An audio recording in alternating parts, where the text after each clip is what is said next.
with the beautiful girl that I met made in Japan.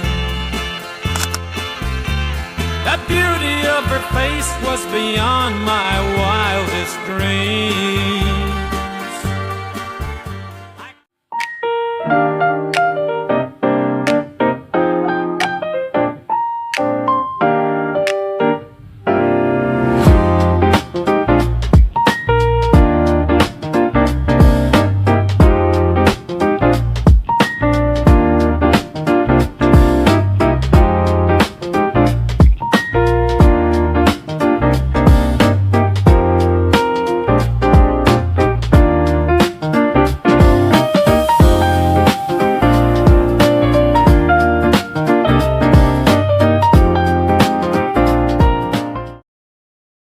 Assalamualaikum warahmatullahi wabarakatuh. Selamat pagi dan salam sejahtera untuk kita semua. Perkenalkan, saya Azhar Kusnun Afifah dari program studi agrobisnis perikanan. Pada kesempatan kali ini, saya akan menyampaikan materi mengenai budidaya fitoplankton sebagai pakan alami untuk menekan biaya produksi dan meningkatkan produktivitas budidaya ikan. Materi ini sangat relevan karena pakan merupakan komponen biaya terbesar dalam usaha budidaya. Bapak dan Ibu, salah satu masalah yang sering dihadapi pembudidaya adalah tingginya biaya pakan. Bahkan, biaya pakan dapat mencapai 60 hingga 70% dari total biaya produksi. Oleh karena itu, kita perlu mencari alternatif yang lebih efisien. Salah satunya adalah dengan membudidayakan fitoplankton sebagai pakan alami.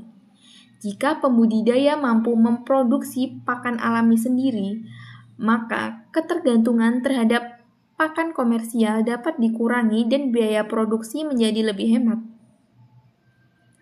Kemudian, melalui penyuluhan ini, saya berharap Bapak dan Ibu dapat memahami apa itu fitoplankton, mengetahui manfaatnya, memahami teknik budidayanya, serta mampu mengaplikasikannya secara mandiri dalam kegiatan budidaya sehari-hari. Jadi, setelah penyuluhan ini, saya berharap Bapak dan Ibu bukan hanya memahami teori, tetapi juga dapat langsung mencoba mempraktikkannya. Selanjutnya, fitoplankton adalah organisme mikroskopis autotrof yang hidup di perairan dan mampu melakukan fotosintesis. Meskipun ukurannya sangat kecil, fitoplankton mengandung protein, asam amino, vitamin, dan mineral yang sangat dibutuhkan oleh larva dan benih ikan. Beberapa jenis fitoplankton yang umum dibudidayakan adalah Chlorella sp, Nanochloropsis sp, Scindesmus sp, lalu Spirulina sp. Untuk pemula, saya merekomendasikan Chlorella sp karena mudah dikultur, pertumbuhannya cepat, dan kandungan proteinnya cukup tinggi. Selanjutnya, fitoplankton memiliki beberapa peran penting. Pertama, sebagai pakan alami bagi larva dan benih ikan. Kedua, membantu meningkatkan pertumbuhan karena kandungan nutrisinya cukup lengkap. Yang ketiga, meningkatkan tingkat kelangsungan hidup atau survival rate benih. Selain itu, fitoplankton juga membantu menjaga kualitas air karena menghasilkan oksigen melalui fotosintesis. Dengan kata lain, manfaatnya tidak hanya untuk ikan, tetapi juga untuk lingkungan budidaya. Baik, kemudian, budidaya fitoplankton sebenarnya cukup sederhana. Alat dan bahan yang diperlukan antara lain wadah bening, air bersih, bibit fitoplankton, Kemudian berikutnya aerator, adalah nutrisi, tutorial cara dan membuat sumber chlorella. cahaya. Langkah-langkahnya adalah yang pertama, bersihkan wadah kultur. Yang kedua, masukkan media air dan nutrisi. Lalu yang ketiga, tambahkan bibit fitoplankton. Kemudian keempat, berikan aerasi dan cahaya yang cukup. Selanjutnya, lakukan pemantauan setiap hari. Apabila warna kultur sudah berubah menjadi hijau pekat dalam waktu sekitar 5 hingga 7 hari, maka fitoplankton siap dipanen dan digunakan sebagai pakan alami. Kemudian, campurkan air dengan diam chlorella sebanyak 2:8 atau mau cepat 50:50. Angka kedua adalah membuat ramuannya yang terdiri dari berbagai macam pupuk.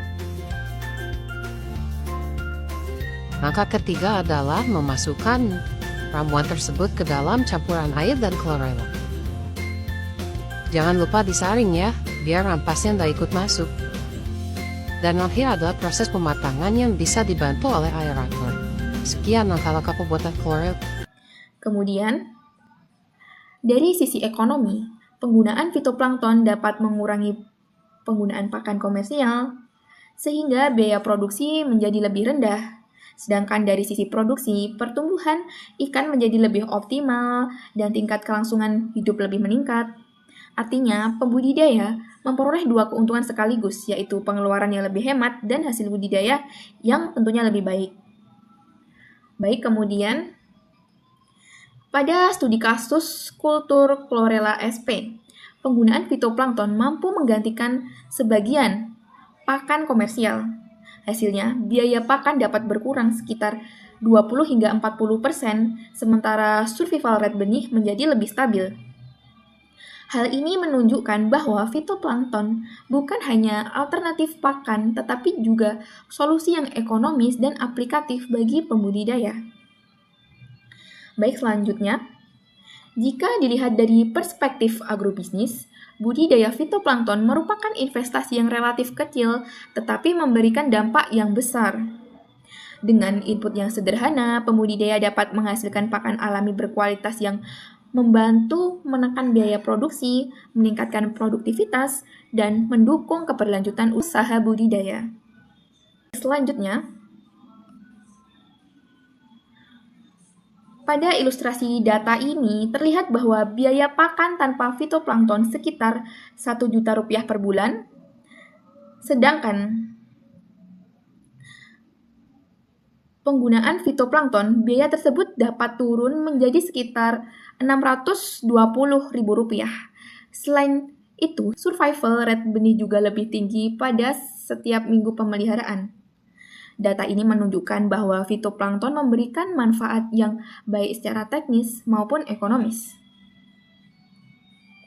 Baik, selanjutnya, untuk kesimpulan, fitoplankton adalah pakan alami bernutrisi tinggi yang kaya protein, asam amino, vitamin, dan mineral penting bagi larva ikan.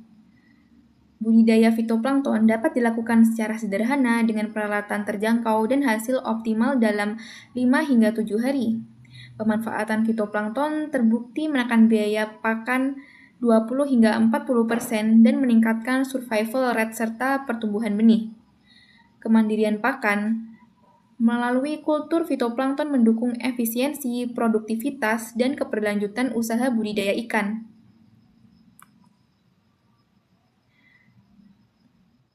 Sebagai implementasi jangka pendek, mulai dengan kultur chlorella sp skala kecil 5 hingga 10 liter, menggunakan galon bekas sebagai wadah percobaan.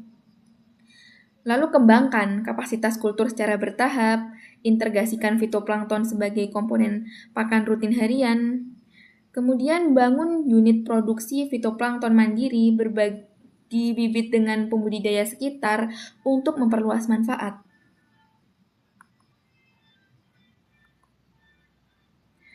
Demikian materi yang dapat saya sampaikan. Semoga informasi ini dapat menjadi solusi praktis bagi Bapak dan Ibu dalam meningkatkan efisiensi usaha budidaya ikan, karena pada akhirnya fitoplankton memang berukuran kecil, tetapi manfaatnya sangat besar bagi keberhasilan budidaya.